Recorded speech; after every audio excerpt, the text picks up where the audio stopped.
El presente experimento tuvo como propósito principal analizar el comportamiento dinámico del sistema biela-manivela, un mecanismo fundamental en los motores de combustión interna. El estudio buscó comprender cómo varía el desplazamiento y la aceleración del pistón en función al tiempo y del ángulo de rotación de la manivela, empleando herramientas como el sensor Vernier, el software Logger Pro y análisis de datos en Python.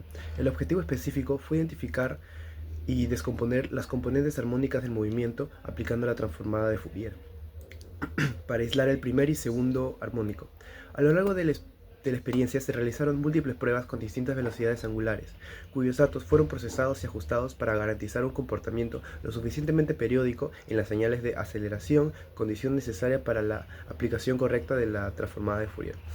Los resultados evidenciaron que el movimiento del pistón no es estrictamente sinusoidal.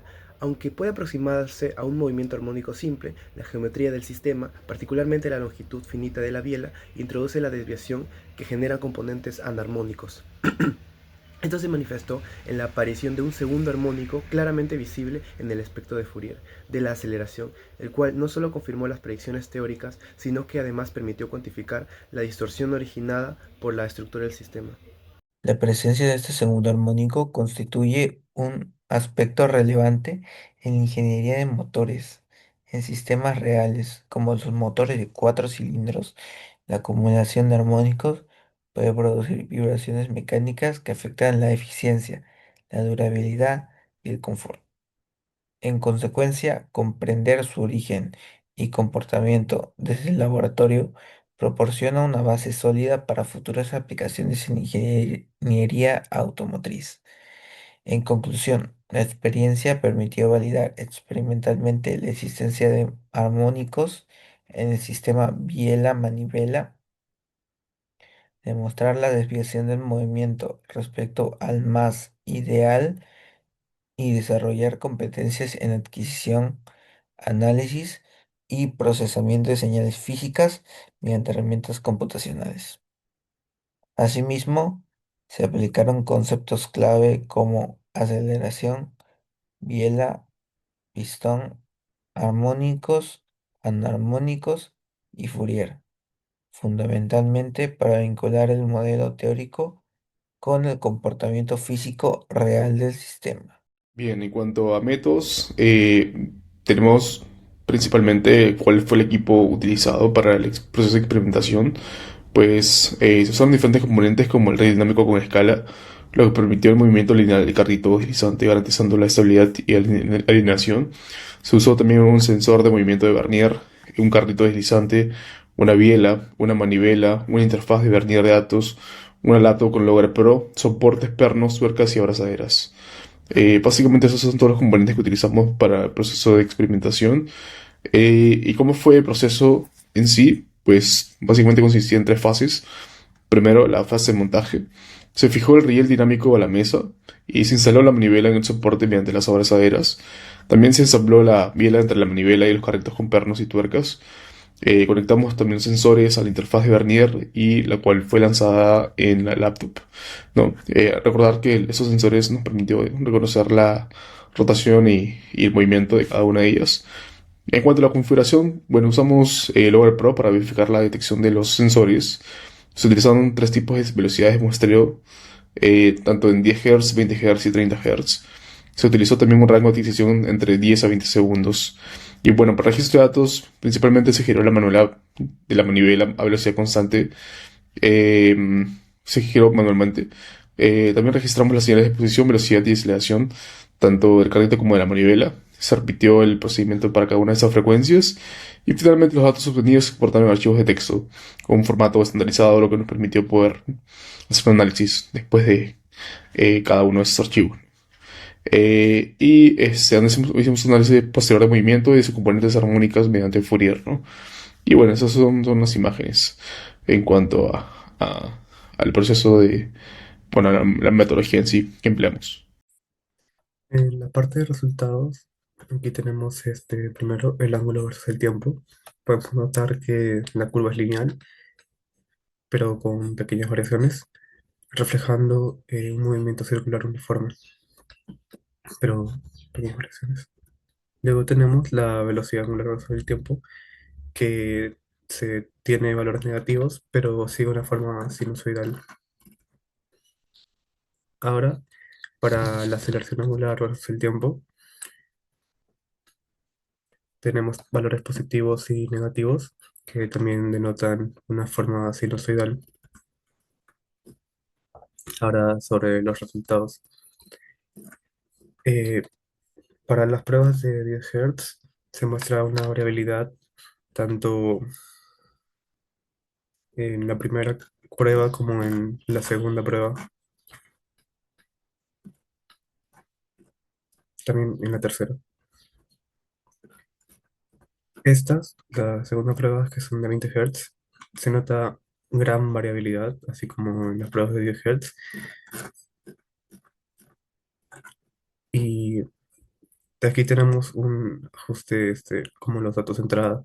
Tenemos como amplitud inicial 0,27, amplitud de -0,08 y velocidad angular de 3,35 y el desfase, perdón, la decisión de -0,34.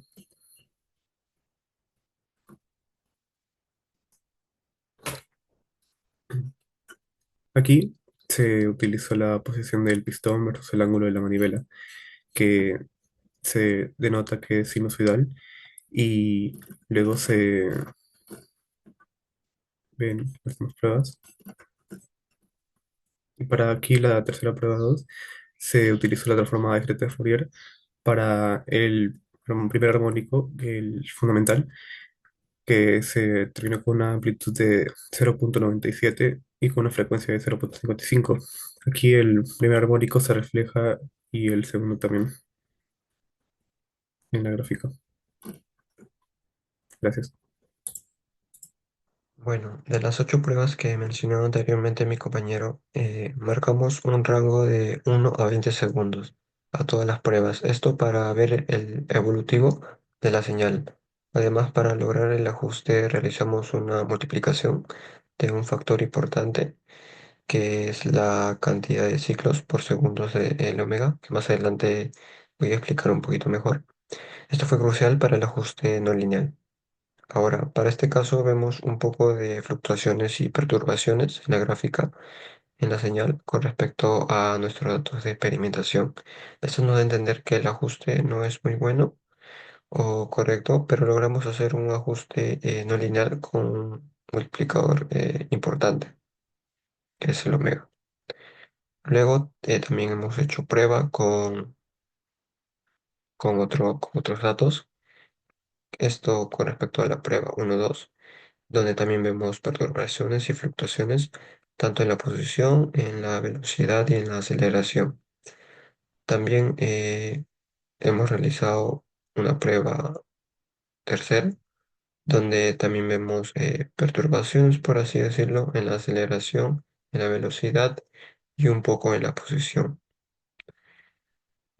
También vemos un poco de perturbaciones en otra prueba 2.1, que así como las anteriores hemos tratado de hacer un ajuste no lineal.